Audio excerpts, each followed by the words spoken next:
Hey Canucks fans, Travis Dermott was absent from practice today. Sergachev gets a $5,000 fine. And just who is behind the Free the Skate campaign? I'm Canuck Clay, and this is my Canucks Take on One Take. It's Clay's Canucks commentary for Friday, January the 13th. It's Friday the 13th. If you're new, here's what you should do. Hit the subscribe button now for daily Canucks insight that's positive, timely, and trustworthy. Hope you are all well. Thanks to everyone who joined me for did double duty yesterday. Game Over Vancouver with my guest David Lewis of Uncontested Hockey, and then of course my own show at 11 p.m. last night. So thanks if you watched both, if you watched one, or if you meant to catch one but you weren't able to catch any of them. My next live stream isn't until Sunday night, 10:30. So I hope you'll join me then. In the meantime, Gail and I will be going down to Seattle to watch Jacob Bull in the tournament over the weekend. Some Canucks are going to play twice on the weekend, so I'll see if I can do some quick updates from there. They're playing in Florida on Saturday and then Carolina on Sunday. So they practiced today, and the biggest news from practice day was Travis Dermott was not at practice. We know it took him about 35 games to get in the lineup because recovering from a concussion that he suffered in the preseason, in training camp actually, not even a preseason game, in training camp. Just got back in the lineup about 3 weeks ago. And now we are waiting to see if this is, if it's concussion related, which I sure hope not.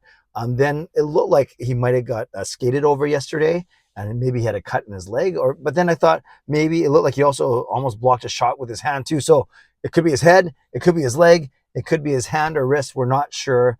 But I do know that I like Travis Dermott a lot, and I hope that whatever is ailing him, he's able to come back from it very, very quickly. So no Travis Dermott.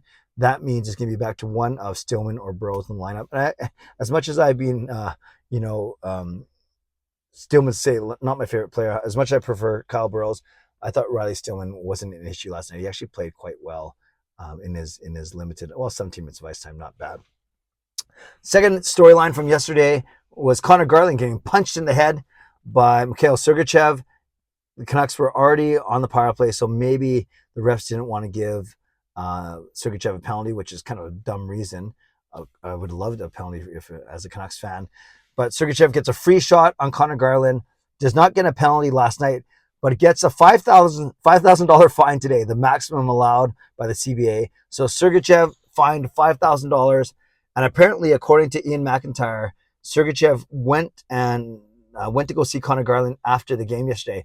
He stopped short of saying that he apologized, but Garland said that Sergachev came to explain why he punched him. So not apologize for punching him, but explaining why. I'm sure it's because Garland gave Vasilevsky a little tap while going for a rebound. And then, of course, as a good defenseman does, we'd love it if Luke Shen did something like this, standing up for your own goaltender. I don't know about the punch in the head.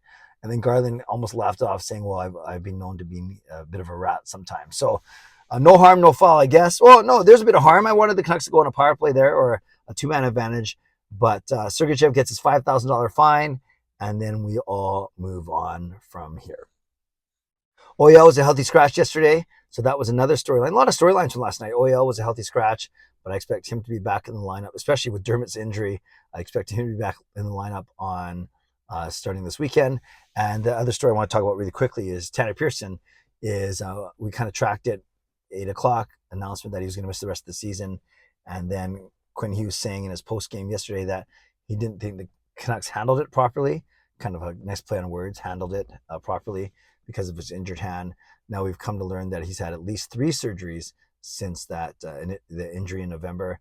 And Rick Dhaliwal reporting this morning that it could be infection related, and it might even keep him out of next season too. Now that's kind of projecting ahead a little bit. We know he's not going to be here for this season, but if it does bleed into the start or all of next season, then that is a huge loss for the Vancouver Canucks. Say what you want about Tanner Pearson and how ineffective he started the season, but still, as I've always said, low maintenance guy that coaches and teammates love.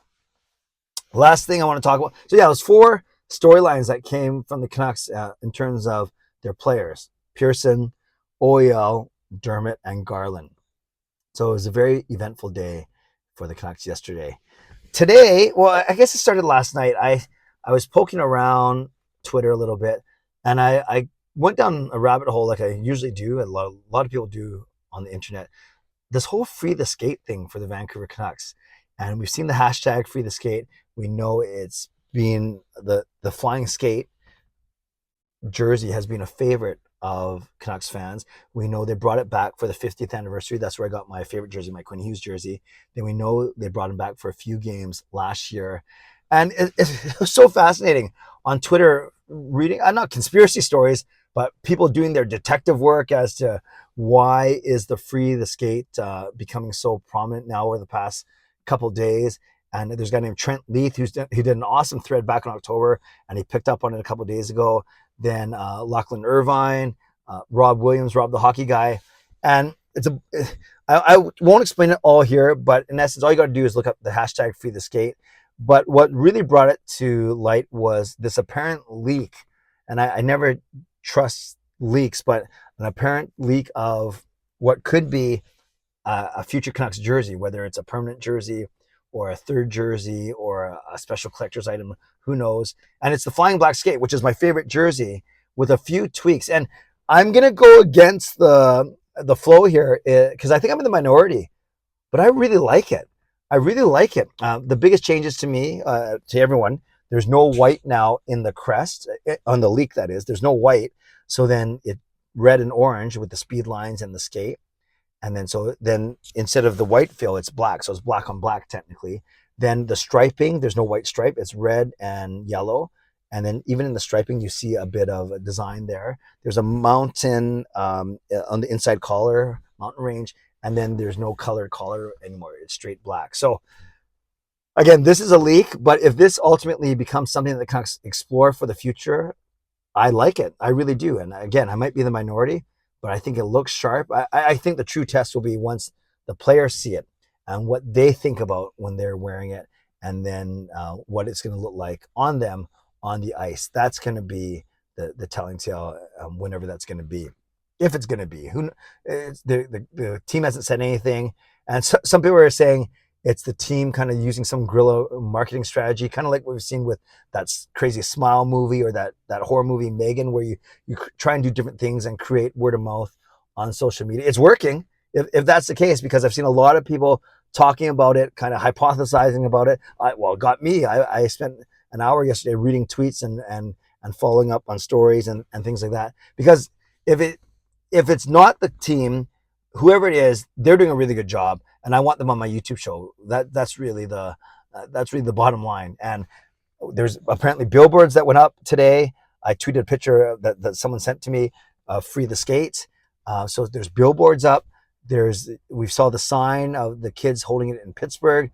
We heard about the banner being flown over Rogers Arena before game day a couple weeks ago.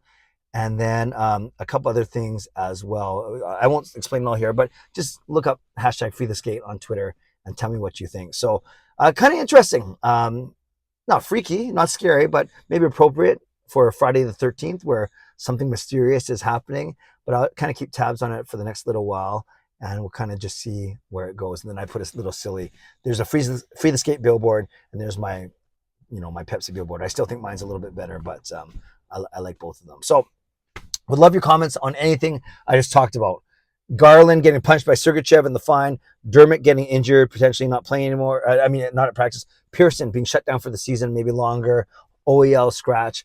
Or what's your theory behind this free the skate? A brilliant guerrilla marketing campaign, a fan with a lot of time, money, energy, and creativity, or even something even more organic than that? Let me know. Let me know your thoughts, or maybe you don't care. And if you saw the leaked jersey online, let me know what you think of it. I like it, but I'm in the minority, but I'd love to know your thoughts as well. Once again, I won't be vlogging a lot this weekend. I'll be in Seattle with Gail watching Jake Bull, but I plan to be back in time to do my Sunday night live stream at 10:30 on Sunday. So in the meantime, I'll try and check in from Seattle throughout the weekend, but we will see how that goes. Shout out to my sponsors, Perform and Transform, Personal Training and Weight Loss, and Van City Experts Real Estate Group. Thank you to legendary Lucas Gates, legendary Just Incredible, legendary Andrew Chang, Hall of Fame and franchise members. And thanks to all of you for supporting me on this channel. Subscribe if you'd like to, like this video if you'd like to, leave a donation, become a member, upgrade your membership if you'd like to, and definitely leave a comment down below if you'd like to about any of the things that I talked about today. Stay safe, stay healthy, take care of yourselves, and take care of each other. Have an awesome weekend. God bless, and go Canucks go.